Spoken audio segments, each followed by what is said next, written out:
Welcome to In Conversation with David Frum. I'm your host, Sean Speer, editor-at-large at The Hub. I'm glad to be back in conversation with David for another installment of our bi-weekly video and podcast series on the key issues concerning Canadian policy in politics. In today's episode, we have a lot to discuss. We're speaking the morning of the imposition of Donald Trump's tariffs on Canada. Of course, last week we had the episode in the Oval Office between President Trump and Vice President Vance and Ukrainian President Vladimir Zelensky, and a whole host of other issues for which I'm keen to get David's insights and analysis. David, thanks as always for joining me. Thank you. As I think about the events of recent days, I remember back in the 80s going to a film. It had been much praised, called The Decline of the American Empire. Okay. And I expected a profound meditation on national greatness and its causes of ruin. It turned out to be just a dumb sex comedy about middle-aged French Canadians. And I was very disappointed as I came out of the movie. But now I think I wish The Decline of the American Empire were just a dumb sex comedy about French Canadians instead of being the literal thing that we are watching unfold in front of us. Yeah, we'll get into some of those big macro conditions behind a lot of what we've seen over the past week or so. But for our Canadian audience, I have to start with tariffs. We've been anticipating these tariffs for some time. They're finally here. What's your immediate reaction to what's played out in the past 24 hours or so? I think a lot of intellectual energy has been spent by what I call soft Trumpers, trying to explain maybe it's not as bad. Maybe it won't really happen. Maybe it's in service of some larger goal. Yes. And we have talked about this a lot. You just have to. Donald Trump thinks like a primitive tribesman. That his idea of how you get rich is you go to the next village, you burn down all the huts, and you take their stuff. Yes. And that's why he's done these tariffs. He thinks countries get rich by taking things from others, by not trading. And he's engaged in this predatory action. He doesn't have a strategic plan. The tariffs are an end in themselves. And they're going to start a cycle of retaliation from which it will be quite difficult for cooler heads to escape. Well, in that vein, what is the reaction more broadly in Washington and elsewhere in the United States, David? How are business leaders, policymakers, and others responding not just to the immediacy of these tariffs, but as you say, the fallout that's likely to come? Well, let me tell you about one Republican senator. Joni Ernst is a senator from Iowa. Yes. She's been an outspoken advocate on defense and veterans issues. She's a very capable person, and a more or less normal Republican with more or less normal views on trade and national security. The Trump people are preparing to mount a primary campaign against her. Wow. And funded by Elon Musk. And today, they just dropped a lot of embarrassing information about her post-divorce personal life to shame her out of the race. So, look, I think privately, many of the leading figures in the Republican Party are horrified. But publicly, they say nothing. And the Democrats are paralyzed in this way. Look, Trump doesn't have a functional majority in the House of Representatives. Yes. The Republicans have, depending on how many absences there are that day, somewhere between 1, 2, 3 seat majority in the House. But half a dozen of their members are open lunatics, and so they don't have a functioning majority. So we're heading toward a government shutdown, even as Donald Trump, in which the Republicans are begging for Democratic votes to save them from their own caucus. Even as Republicans are making no concessions on any issues, even such basic things as please don't violate the Constitution by impounding funds illegally that Congress has authorized to spend. Please don't betray Ukraine. Please don't blow up the World Trade System. And the Trump attitude has been, we are driving this car straight at the wall, and we want your credit card to pay for the gasoline that allows us to do it. And Democrats are seriously debating whether to do that or not. So it's a system in which a lot of the restraints that you would expect are not present, are not operating. They may operate later, but how long can Ukraine resist?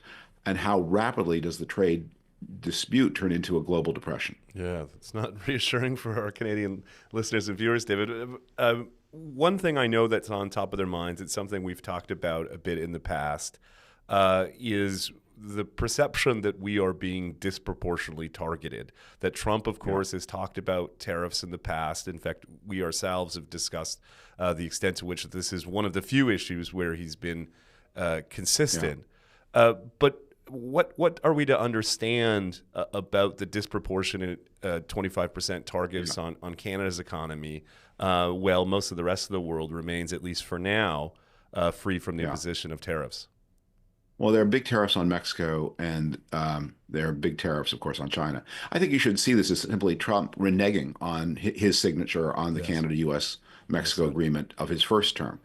He criticized NAFTA. He didn't believe in continental free trade. He was persuaded by the first-term people to renegotiate parts of NAFTA to make it somewhat more protectionist against China and other third countries. And he hailed that as a great achievement, but he clearly regrets it. And Canada is being targeted because the relationship is unusually intimate. And if your goal is to sever the United States from trade connections with other countries, Canada's not in the Trumpian collection of offenses, it's not the worst offender, but this is the most dramatic way of saying that the United States is going to be an economic island. It's going to buy and sell by itself.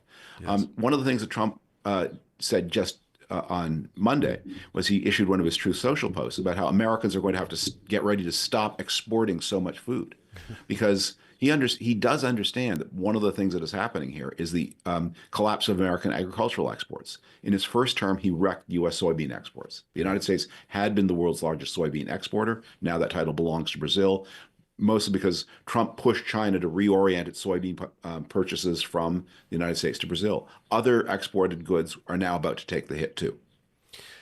David, I want to ask you about Canada's response. As you know, I spend part of my time in the United States and part in Canada, and I've just been struck by the rawness within the Canadian population, both to the threat and now imposition of tariffs, but also the broader provocations about Canadian independence. It's, in my mind, created a set of political conditions here which tend in the direction towards a maximalist response. Today, for instance, Ontario Premier Doug Ford is threatening to turn off electricity exports to various U.S. states. How should Canadian policymakers be thinking about what's happening and the best way for Canada to protect itself in the short term, but also to minimize the harm to our economy over the medium and long term? Look, I understand why there's such outrage in Canada. Other trade disputes with the United States, and there are many, have some kind of predicate.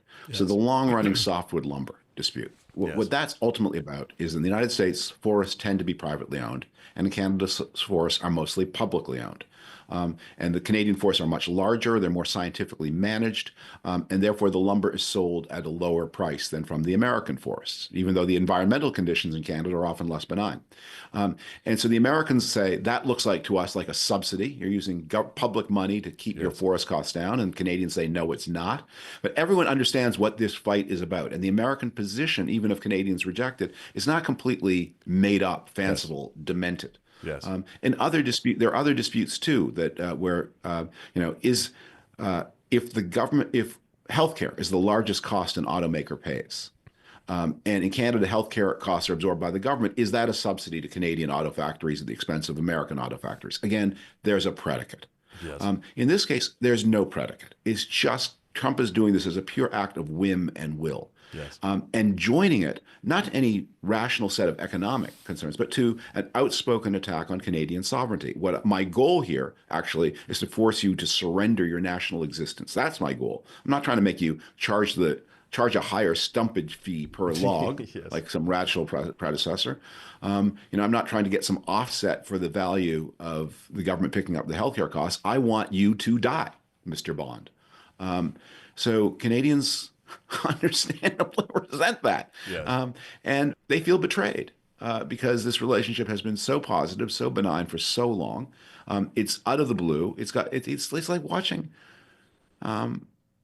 it's like watching some crazy person on the street walking around slapping old ladies. Why doesn't somebody stop them? Let me ask you point blank, David, if you were advising Canadian policymakers, would you recommend retaliating with our own tariffs, or do you think that does more harm than good?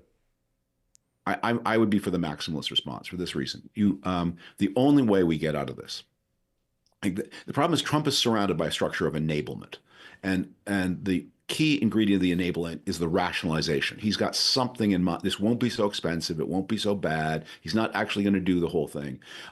That there needs to be a rapid shock. If the stock market had gone down 5% today rather than 1%, we'd be in a better place, not a worse place. Actually, it was yesterday the stock market went down 1%. We don't know what it will do today. Probably not so much. Because again, there are people who are saying it's not so bad, it's not so real. So when you see the demented person walking down the street slapping old ladies, somebody's got to put handcuffs on him.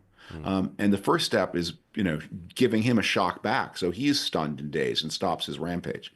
So the there are parts of American society that are treating this as kind of a joke. I remember when Trump began talking about annexing Canada, I was invited to join a magazine symposium by an American magazine where a witty editor said, "Why don't we talk about Canada annexing the United States?" I said, we shouldn't treat this as a joke. Obviously, Canada's not going to be annexed, but it's not funny. Yes. This is a declaration of malice and hostility that's going to have large reverberations.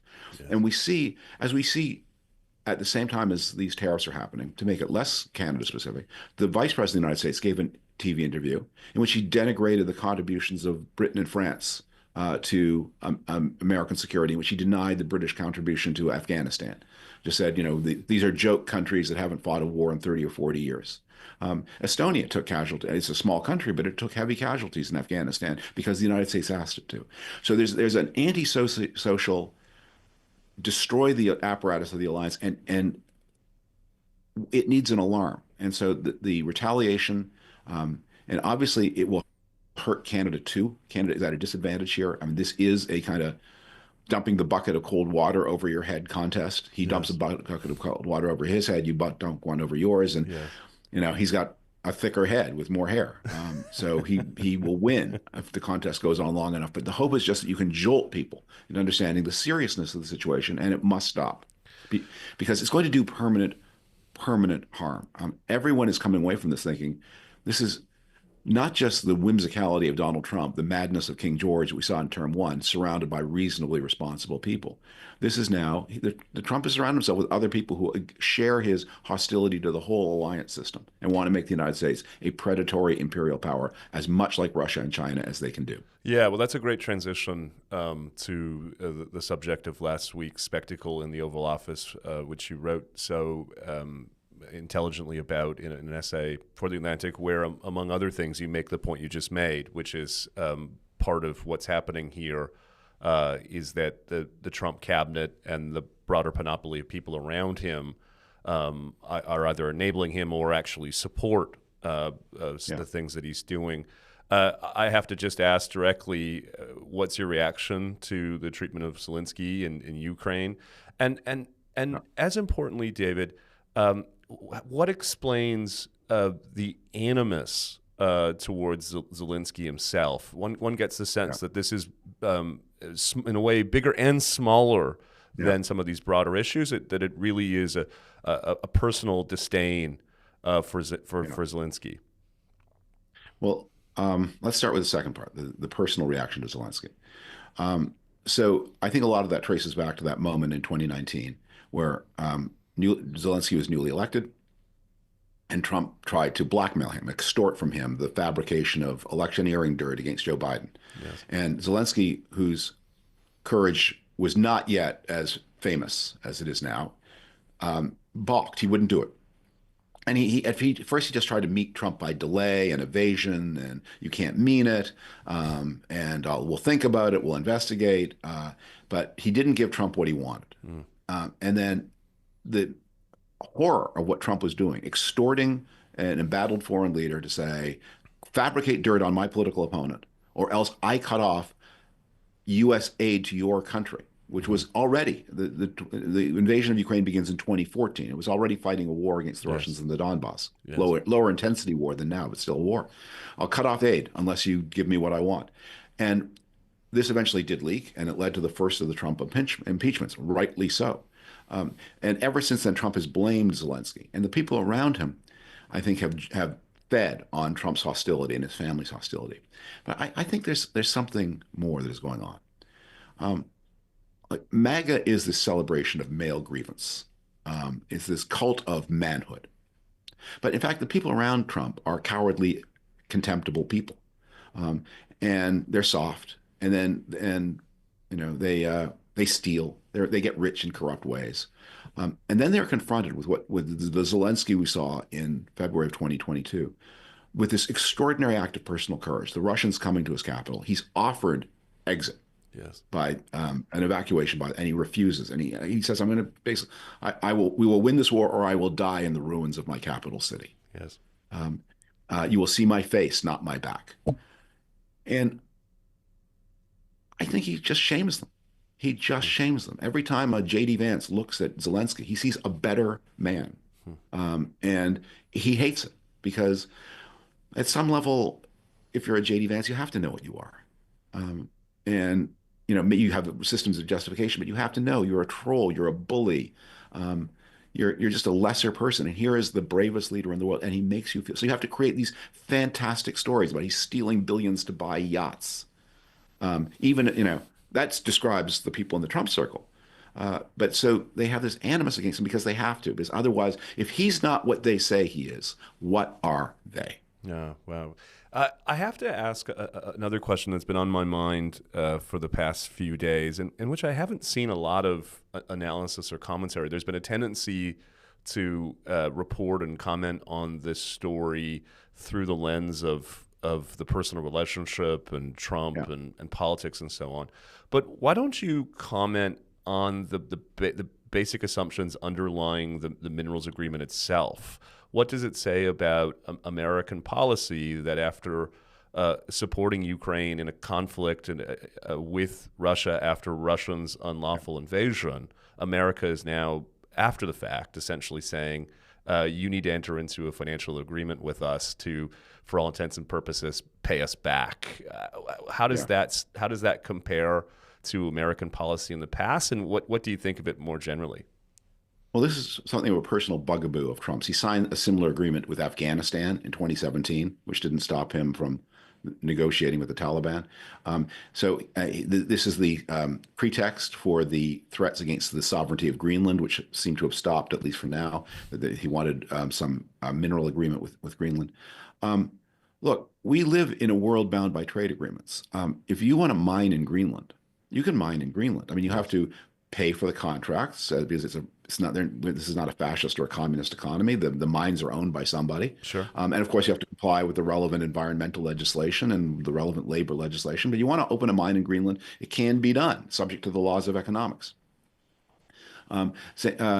In Ukraine, once the war is over, Ukraine will, of course, be looking for sources of revenue. Yes. And if they have the mineral wealth, they will, of course, be looking to license that. But they will want to sell it to the highest bidder in a free market, not to enter into a colonial relationship, which is what Trump is actually asking for, is exactly the kind of thing that Putin asks for, which is, I want to use my military power to seize, without properly paying for it, an asset and colonially exploit it. That's his idea. This is the thing he said about Iraq, that the way American foreign policy since the war has been run by people with an understanding of free market economics, which is what you do when you have a war-ravaged country. You get it up on its feet. You provide a structure of security, and then the best thing you can do is make property rights secure and open markets. Yes. And whoever owns the minerals should license them to the highest bidder. Yes. And that's good for everybody, including the highest bidder, by the way. Because if you give it to a lower bidder, the minerals will not be put to their best and highest use. The highest bidder knows best how to use the minerals. I'm gonna because we're not communists, and Trump thinks like a predator, and he thinks like a colonialist. Yes, I'm going to say something. I'll warn you ahead. I'm going to say something flattering, and you're just going to have to sit through it for a minute.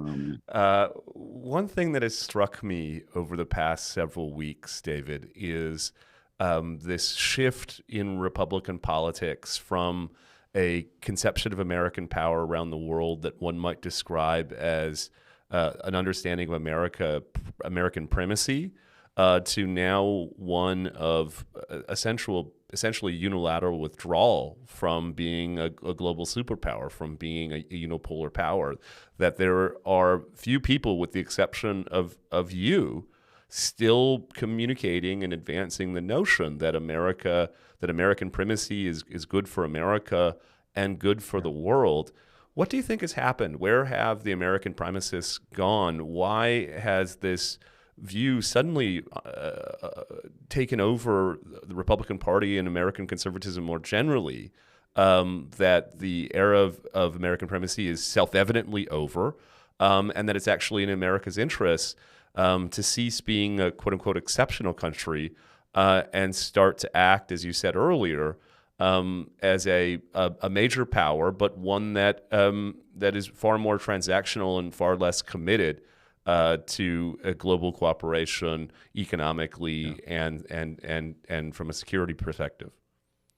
Well, I don't think everyone has given it up, but many people have stopped saying it, partly because you have to say the same thing over and over again, and only someone as pedantic as me will say it over and over again. But I think there's something also that derives from having grown up in Canada and still spending a lot of time. There are a number of people who comment on foreign policy in the United States who were born outside the United States, but they usually have entered the United States life so entirely that they at least see or speak entirely from an American point of view. And I have, because I spend so much time in Canada, this kind of double vision.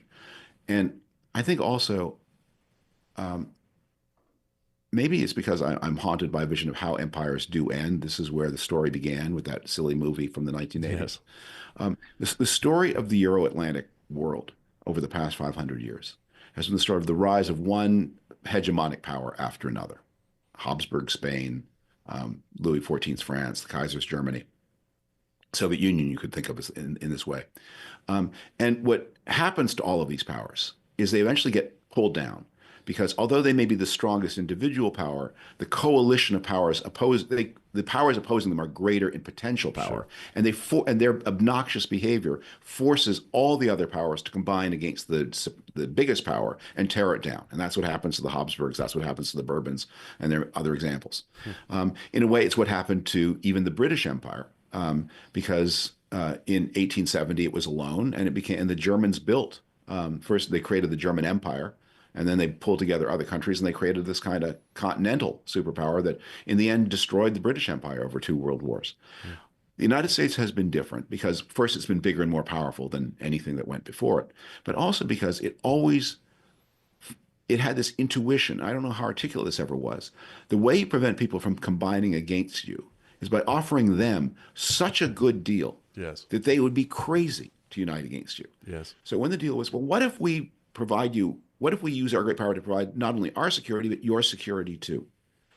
What if we build trading arrangements in which we don't just take everything for ourselves, but offer a fair field to all commerce, yes, where you can get much richer than you could if your own ships were patrolling the world seaways? Your commerce is just as safe if we patrol the world seaways, and you get richer. Isn't this and the other countries of the world have said, you know what, they're flashpoints, and I don't want to gild the history too much. But basically, since from 1945 until recently, most countries in the world, including some that were not democratic, said the Americans are offering a pretty attractive and fair deal. They get, yes, a lot from it, but we all get a lot. What Trump is doing is, by reconceiving the United States as a predatory power like China, like Russia, like in its way India, he's saying there's no, unless the person on the other side of the table also gets a transactional advantage, our power can be dangerous to you. That's the thing that is different about this conflict over Ukraine with Europe and all previous U.S.-Europe conflicts, of which there have been many. The chicken wars of the 1960s, the dispute over Iraq in 2003, those are disagreements. But there was never a sense that the Americans were dangerous to Europe, yes, in a way that Europeans now think they're aligned with the Russians against Europe. They see Europe as an enemy, the way many Canadians see. And Canadians are talking about things. I've said on the show before that people are talking about things that no one should speak aloud in public. But I've begun to hear those, yes, things spoken louder and louder. If the Americans say no more Five Eyes, Canada says no more NORAD. And the whole structure of North American continental air and space defense could come under dissolution, because people see the Americans not just as asking things they don't want, but as actively dangerous. And this is how this great source of peace and prosperity for the world comes unstuck. And because I'm so very attached to it, it's like the central intellectual issue of my writing life. Yes. I see the danger to it so clearly and worry about this danger so very, very much. Let me put a final question to you. What you just set out here with me and in your fine essay in The Atlantic reminded me of something that Charles Krauthammer, who also spent time in Canada, used to say, which is decline is a choice. And one sentence in your essay really struck me. You write, quote, Trump and Vance don't want the United States to be that kind of country anymore. Yeah. And I guess my question for you, David, is are there enough Americans who want to continue to be that country to think that that the path that the administration is taking the United States on can be halted or reversed, or is there insufficient collective commitment on the parts of the United States to be the country that you just discussed? That decline is somewhat inevitable.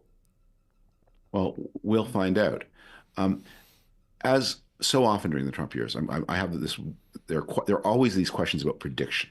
Yes, and I always beg off because predictions they sort of move the onus from the person who's being asked to some impersonal spectrum of events. Yes. That the question that we need to ponder is not, are there enough people, but where are you? You in the third row there, senator, member of the House, member of the press, academic, member of the military. Are you what are you going to do as Trump breaks apart the structure of security and prosperity that's done so much good for the United States and the world since 1945? Because it's not something that you just watch happen. It's something you participate in one way or another. So if they can, so Senator Ernst, who right now is having a very bad day because of this Oppo dump on her by her own party, what will she do? She may not have very much time left in the U.S. Senate. How will she use that time? And so many others. How will they use their time?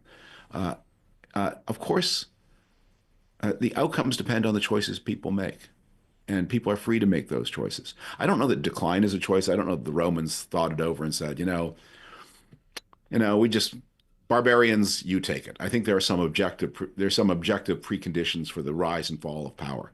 But in this case, right now, what Trump is doing, there is no objective reason to do any of this. It's all Dummerstrasse. It's all just foolishness. It's done by spite and ignorance and just malignity.